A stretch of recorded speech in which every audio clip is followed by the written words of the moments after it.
भोले जी और माता पार्वती जी के कमल चरणों में गोड़ छूके गोड़ लागतानी हमार प्रणाम स्वीकार होखे। माँ जगदम्बा भवानी के कमल चरणों में गोड़ छूके गोड़ लागतानी हमार प्रणाम स्वीकार होखे। सब गुरु भाई बहना के कमल चरणों में गोड़ छूके गोड़ लागतानी हमार प्रणाम स्वीकार होखे। नीलम दीदी और हरिंदर भैया के कमल चरणों में गोड़ छूके गोड़ लागतानी हमार प्रणाम स्वीकार होखे। सब गुरु भाई बहना के कमल चरणों में गोड़ छूके गोड़ लागतानी हमार प्रणाम स्वीकार होखे। तो देखिए गुरु भाई बहना, हम आप लोगों के बहुत सुंदर चर्चा कहानी के माध्यम से भोले जी के चर्चा आप लोगों के सुनाया जाता नहीं। ते चर्चा के आप लोग कबो आधा अधूरा न सुनब। कथा आधा अधूरा सुनने से परमपिता परमेश्वर और माता पार्वती जी के अपमान होला। और जब पूरा पूरा कथा सुनब सवे तो आप लोगों के आनंद भी आई और कथा के रहस्य के बारे में पता चली कि कथा में का छिपल बा। तो ये कथा के पति पत्नी एक साथ मिल के देखब और आनंद उठाई। कथा बहुत ही सुंदर बा। जब ये कथा हमारा आप लोगों के अच्छा लगी तो कमेंट में भोले जी और माता पार्वती जी के नाम जरूर लिख के भेजब जाओ कि कथा आप लोगों के कैसन लगल। और जो हमरे नया चैनल पर नया हुई वो हमरे विधाता ज्ञान चैनल के सब्सक्राइब कर दी, ताकि नया नया जौन भी रोज़ वीडियो पड़ेला आप लोगों के पास आसानी से जा पहुँच सके और आप सभी आनंद उठा सके। तो देखिए गुरु भाई बहना, कथा तो बहुत ही सुंदर बा। जब कथा के मन लगा के सुनब तो आप लोगों के आनंद आ जाए। एक गांव में माइए बेटी रहली लोग। बाप ना रहला, बेटी के इतना अच्छा संस्कार देले रहली कि शुरू से शिव भक्त रहली बेटी। जब विवाह योग्य हो गई, जब विवाह उनका माई कैली तो अपने लड़की के बहुत ही अच्छा संस्कार देले रहली। कहली कि ये बेटी 3 वचन के पालन जरूर करिह। ससुरा में जब विदाई होला लड़किन के तब माइए तो समझावेली कि कैसे ससुरा में रहे के चाही। तो देखी माई 3 ठो वचन कौन देले बड़ी। पगड़ी के लाज बचैहा बेटी, पगड़ी के लाज बचैहा, 3 वचन के पालन करिहा बेटी, पगड़ी के लाज बचैहा। पहिला में सासू के चरण दबैहा, पहिला में सासू के चरण दबैहा, दूसरा में पति परमेश्वर समझिया बेटी, पगड़ी के लाज बचैहा। दूसरा में पति परमेश्वर समझिया बेटी, पगड़ी के लाज बचैहा। तीसरा में भोजन बाद में करिह, तीसरा में भोजन बाद में करिह, 3 फर्ज निभैहा बेटी, पगड़ी के लाज बचैह। 3 वचन निभैहा बेटी, पगड़ी के लाज बचैह। तो देखिए गुरु भाई बहना, माई 3 ठो वचन देले रहली बेटी के कि बेटी भक्ति में तो तू बहुते वैसे ज्ञान बातों के काहे से शिव जी के भक्त हो, तो अपने ससुरा में 3 वचन के पालन करिह, सास ससुर के सेवा भाव करिह और पति के परमेश्वर समझिह, तब जीवन आनंद में से कटेला। तो बेचारी जब अपने घरे अली तो यहाँ अपन जैसे माई कहले रहली वैसे वचन के 3 के बहुत खूबी से पालन करत रहली। पति के बहुते सेवा भाव करें। अब पहले तो सुबह उठ के भोले जी के भक्त रहली, भोले जी के भजन कीर्तन करें, पूजा पाठ करें और दूसरा पति के सेवा करें। पति के जब अली तो कुछ दिन तो पति ठीक रहना, लेकिन बाद में पति के कोढ़ फूट गई। जब कोढ़ हो गए तो कोढ़ जनता बानी, कोढ़ 2 किता के होला। एगो तो चमड़ी निकल के गिरेला, एगो में बहुते मवाज हो जाला, वहाँ केहू खड़ा ना हो पावेला, तो वही के कोढ़ कहल जाला। अब बेचारी प्रतिदिन सवेरे उठा तो पहले भोले जी के दर्शन करना, पूजा पाठ करना, दूसरा में पति के परमेश्वर समझा, बहुते सेवा भाव करें। आजकल के पत्नी तो छोड़ के मायके भाग जैती कि का पति के सेवा करी। दुरही से बस जाता। अब बेचारी इतना सेवा करें, रोज सुबह नहवावा धोआवा, सब खाना पीना सब अपने हाथे बेचारी करावें। जैसे सती अनसुईया रहली तो जनता है भक्ति में कितना शक्ति है कि सती अनसुईया मैया ब्रह्मा विष्णु महेश के बालक बना के अपन दूध पियौले रहली, तो पतिव्रता स्त्री रहली, अपने कोढ़ी पति के लेके बहुते सेवा भाव करें। कुछ दिन सास रहली, सास के सेवा भाव, ससुर के सेवा भाव कैली। अब वो दोनों जनी तो मर गई लोग, अब पति रह गए ना, तो पति के साथ अपन जीवन व्यतीत करत रहली। अब देखिए एक दिन के बात है, गुरु बहिना बेचारी ठंडी मौसम रहल, अपने पति के नहा धुला के दुआरे पर धूपे में बैठौले रहली। आ सोचली कि कुछ काम अंदर के कॉली। आ जैसे अंदर काम करे गईली तो एक ठो बेस्या उनके दुआरे राहे जात रहली। तो जानते बानी सब पूर्व जन्म के पाप के भोग भोगही पड़ला जे मनुष्य के जीवन पावेला। उनका कर्म खराब रहल तो बेस्या बन गई। उनके जन्मते माई बाप मर गए ना, तो बेस्या का काम करे। जनता है अनाथ लइकन के पालल चाहता। वो बेचारी अपन जिए खाए के उहे रास्ता अपनौले रहली, लेकिन भक्ति भाव भोले जी के बहुते वो करत रहली। ऐसे कि ना जानी कौन कर्म खराब रहल कि नरक में आयल बानी, ते नरक से छुटकारा पावे करतीन पहले परम पिता परमेश्वर के भक्ति करा, ओकरे बाद जिए खाए के इंतजाम करा।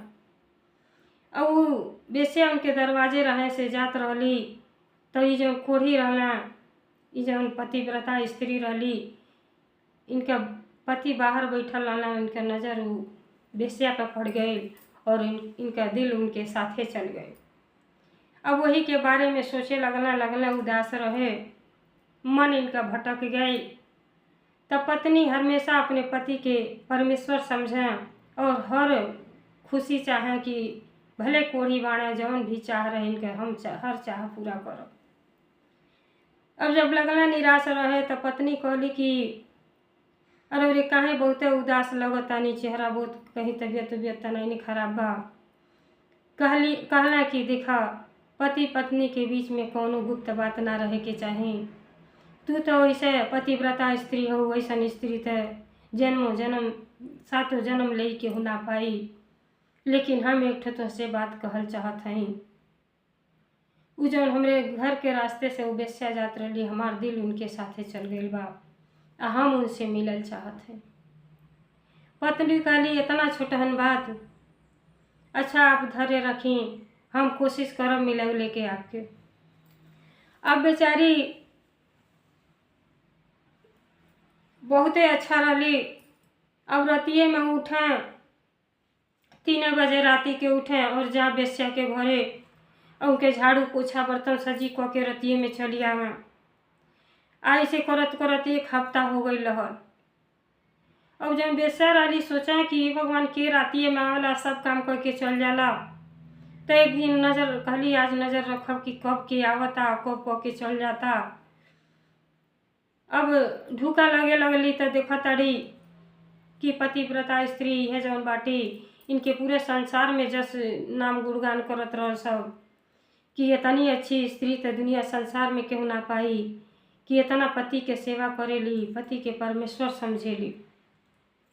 जब गईली तो झाड़ू पोछा जैसे कहली बर्तन धोत रही, तब तो बेस्या उठ के आ गईली। कहली बहिन हम ना समझत रहनी कि तू ही आके हमारे घर के चौका बर्तन करेलू, आ काहे खातिर हमके नरक में ढकेला तड़ू। बहिन ऐसा काम काहे करते हो, तुम्हारे बारे में दुनिया संसार जानेला कि ऐसा स्त्री तो होना मुश्किल है, अपने फर्ज के बेखूबी निभा रहल बाटू, आ हमके नरक में न डालो बहिन, नरक में न डालो। कहली कि आ देखी हम आपसे एक बात कहल चाहतानी, आ ना ही न करी तो कहीं। कहली हम वचन देत हई कि तू तो कौनो ऐसा बात ना बहिन कहबू, काहे से तू पतिव्रता स्त्री हो, तुम्हारे हर वचन के हम पालन करब। जब इतना बात वो कहली तो इनके विश्वास हो गई कि हमार बात मान जाए हम। कहली कि हमार पति तुमसे मिलल चाहत हम। कहली ठीक बा, कौनो बात नहीं है, जब हमन के यह पेशा बा तो कौनो बात नहीं है बहन। अगर उ यह बात चाहताड़ू तो अगर तू चाहताड़ू तो एक बार लिया आओ। कहली ठीक बा, बहुते खुश भैली कि पति के अंतिम इच्छा भी पूरा हो जाई। जब घरे अली तो अपने पति से सारा बात बतैली। पति बड़ा खुश भैले कि आज हमारा और बेश्या के मिलन हुई। जब ई ना ध्यान देता ना कि हमरे पैर में कोड़ फूटल बा, हम अपने से खड़ा ना हो सकेली। प्यार में ऐसा अंधा हो गई ना, जैसे उठला तैसे भूमि पर गिर गईला और पैर में मोच आ गई। जब पैर में मोच आ गई तो लोग ना पछताए कि इतना सुनहरा अवसर मिलल रहल, लेकिन तनी वो ना मिली। अब पैर में तो मोच आ गई, कैसे अब जा पाई। पत्नी कहली कि अब चिंता ना करी, मिलाए वाला हम हैं, हम आपके ले चलब। कहला कैसे ले चलबू, पैर से खड़ा ना हो पावत हैं तो कैसे ले चलबू। कहली आप हमरे कंधे पर बैठ जाई और हम आपके ले चल के अवेश्या के महल तक छोड़ दे। अब बेचारी क्या कैली, पति के खुश करे करते बेचारी कंधे पर बैठा लेली। आ रात के समय रहल 8 बजे राती के। कहली रात में केहू देखी नहीं। आ गाँव रास्ते जाए तो जगह जगह सब टोके लगी कि अपने पति के लेके कहाँ जा रहल बाटी।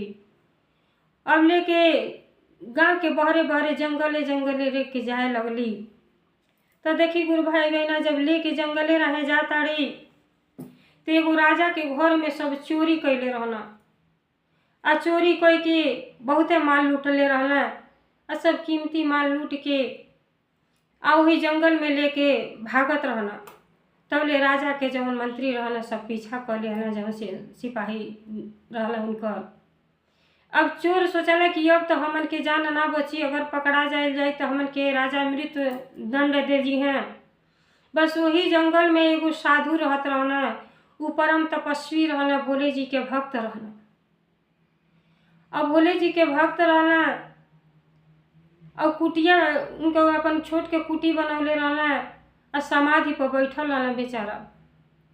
अब चोरवा कुछ सोचला कि साधु के कुटी में चोरा देते हैं सब, तो यहाँ केहू ना पाई। और चोरा के लगना भागे, सब जंगल में भाग गए ना। जब भाग गए ना तो राजा के जवन मंत्री गढ़ रहला सिपाही सब देखता ना कि समाधि पर बैठल बड़ा, सारा माल इनकी कुटिया में भरल बा। तो उ समझ गए ना सब कि यह सब चोरी करौले बाना। आई साधु ना, ई ढोंगी बाना, ई तो चोर महाचोर बाना। अब वो तो बेचारा ऐसा भोले जी में लीन रहना कि उनके कुछ हो ना पता चलता, कितना उहन चलता, लेकिन कुछ पर ध्यान नहीं लगता। अब का कहला कुल जो साधु समाधि पर बैठल रहना, उनके जो पहले आकारी आवत रहल, जो सांप उप मारल जात रहल, नोखिला रहत रहल। बस वह का कहला भूमि पर गाड़ी दिहला आ गाड़ी के वही पर संत के बैठा दिहला। संत के जब लोहा पर बैठा देना तो छेद के लोहा का पारे रहे निकल गई। लेकिन संत ऐसा समाधि पर बैठल रहना, भोले जी में लीन रहना, उनके कुछ हो ना पता चला। अब वही पर वो अपन समाधि पर बैठल बाना। आई जौन पतिव्रता स्त्री जौन रहली, इनका नाम नर्मदा रहल। अभी बेचारी अपने पति के कंधा पर लेके जाता रही। रात समय बाटे, टार्च उर्च से तो रहल नहीं, अंधेरा रहबे कइल। आ जैसे पति के लेके अपने चलली, बस संत जी के सिर और इनके पति के पैर सिर पर जाके टकरा गई। आ जब सिर पर टकराइल इनका पैर तो संत जी के तपस्या भंग हो गई और वो क्रोधित हो गई ना। भोले जी के भक्त रहना, बड़ी क्रोध भइल उनके कि हमार तपस्या भंग कर दिहला। अब वही श्राप दे दिहला। कहला सूर्य उदय से पहले तुम्हार प्राण, जैसे सूर्य महाराज के बोला निकली तैसे इनका प्राण निकल जाई। अब वो श्राप दे दिहला। अब वही का कहली कंधे पर से उतार देहली और पति कहत हवा कि लगता हमारा अंतिम इच्छा अब पूरा नहीं हुई। अब का होई, अब जैसे सूर्य उदय हुई तैसे तो हमार प्राण निकल जाई। अब सारा इच्छा मर गई, अब तो मर ही के बा।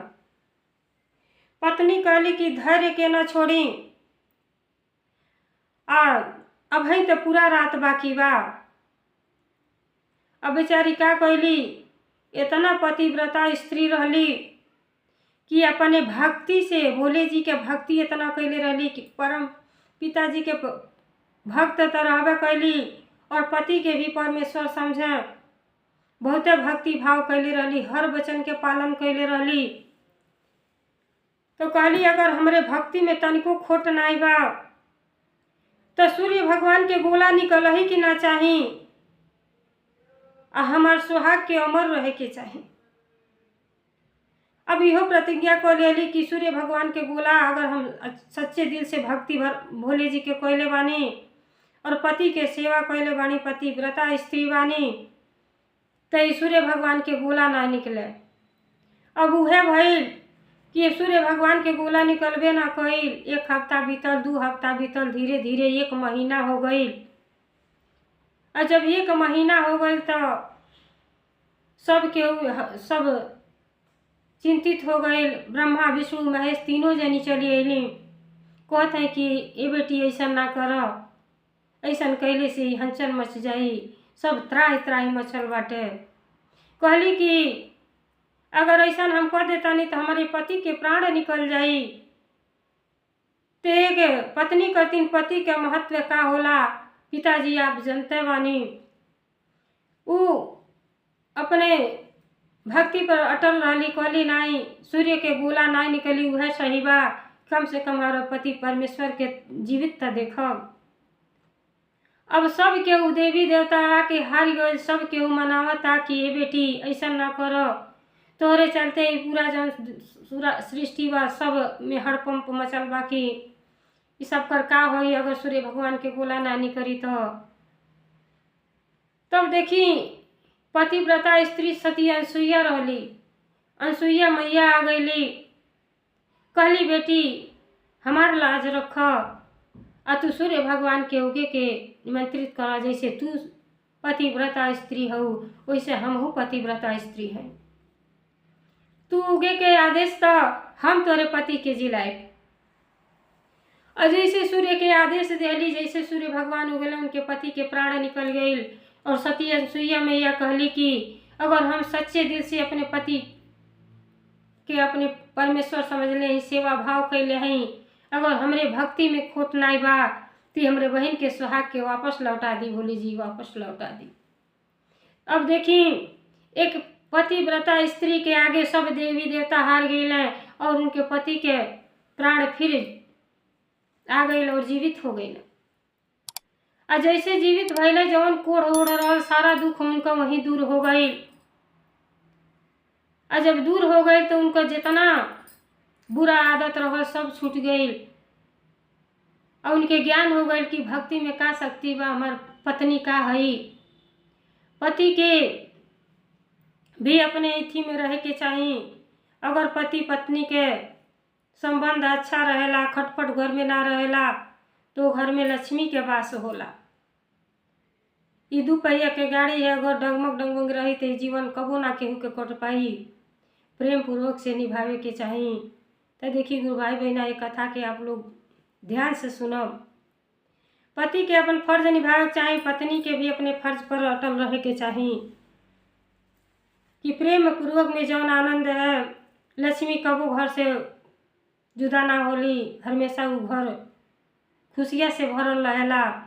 एक कथा के पति पत्नी दोनों जनी मिल के देखब आप लोगन के आनंद आ जाई कि पत्नी के तपस्या से पति के अपने जीवित कर लेली। आजकल के पत्नी तो वैसा कोढ़ी पा जाता छोड़ के मायके भाग जाइ हैं, लेकिन पति के परमेश्वर समझ ली, सेवा भाव कैली। पूजा पाठ में इतना शक्ति है कि देवी देवता सब के उनके आगे हार गए और उनके पति के जीवन दान मिल गए। तब भक्ति भाव में बहुते शक्ति बा गुरु भाई बहना। भक्ति भाव आप लोगन के सबके करे के चाहिए। धन दौलत कुछ हो अपन ना बा, ना कुछ तेरा ना कुछ मेरा, तेरा तुझको अर्पण क्या लागे मेरा। ये हर आरती में आप सभी गुरु बहना आरती गावेली, ते पर अमल करी कि 2 शब्द में भोले जी का लिखले हैं ई धन दौलत कुछऊ आपके नाई बा, अमीरी गरीबी, ई जौन बा प्रेम आपके साथे जाई और भक्ति आपके साथे जाई, मरले के बाद भी सब नाम करी। तो देखी अपने करतीन जरूर कुछ समय निकाली और देव पूजा केहू के भी करी, लेकिन देव के देव महादेव हई, महादेव के अपन गुरु जरूर बनाई और आनंद उठाई। अब देखिए उतने भक्ति कैले से पति के आचरण खराब रहल, लेकिन पत्नी के तपस्या कैले से पति के भी सारा दुख दूर हो गई और दोनों जनी के शिवलोक गए लोग। दोनों जनी के जब मृत्यु भइल तब भोले जी के गढ़ आयल सब और फूले के सेहरा पे लोग गइल, नरक से बच गए, पति स्वर्ग में पहुंच गए लोग दोनों जनी। तब भक्ति भाव में कितना शक्ति है, अपने घर परिवार के बचा लें और भक्ति में लीन हो जाएं। कथा के हम यही विराम देते हैं। आई जा सब जनी मिल के बोली हर हर महादेव, भोलेनाथ की जय, सच्चे दरबार की जय, 56 कोट देवता की जय।